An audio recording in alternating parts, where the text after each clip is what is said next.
पश्चिम Asia में संकट एक बार फिर बड़ा हो गया है। वो इसलिए क्योंकि इस वक्त की बड़ी खबर यह कहती है कि समंदर में अमेरिका और ईरान आमने सामने आ गए हैं। ईरान की मेहर न्यूज एजेंसी की रिपोर्ट के मुताबिक ईरानी और अमेरिकी सेनाओं के बीच समंदर में जमकर झड़प हुई है।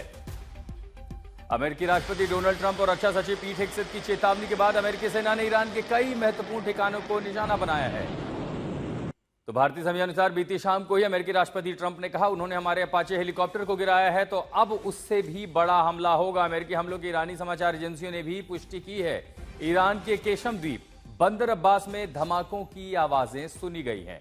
अमेरिकी एयर स्ट्राइक के तुरंत बाद ईरान और सिरीक के मीनाब क्षेत्रों से भी बड़े विस्फोट की खबर है। अमेरिकी सेना ने बंदर अब्बास में एयरबेस और एयरपोर्ट के पास एयर स्ट्राइक की है। ईरान के कांगर बंदरगाह में कई धमाकों की आवाजें भी सुनी गई हैं। तो आखिरकार वो हमला किया गया है और उस बीच ईरान ने भी जलडमरू मध्य को बंद किया है। तो बंदर अब्बास उसके सबसे बड़े पोर्ट पर भी हमला हुआ है। केशम द्वीप से लेकर तेहरान तक कई जगहों पर एयर स्ट्राइक की गई है।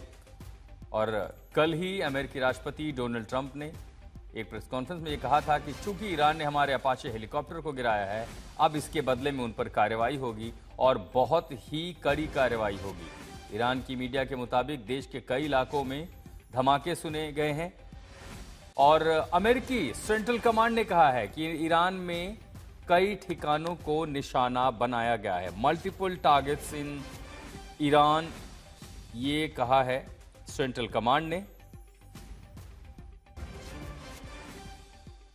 और इस बीच अब से थोड़ी देर पहले जो हमले शुरू हुए हैं अमेरिका द्वारा, एयर स्ट्राइक की गई है, कई इलाकों को निशाना बनाया गया है।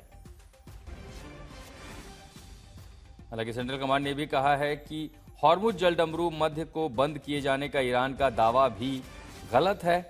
लेकिन इस बीच ईरानी समाचार एजेंसियों के मुताबिक कई जगहों पर धमाके सुने गए हैं।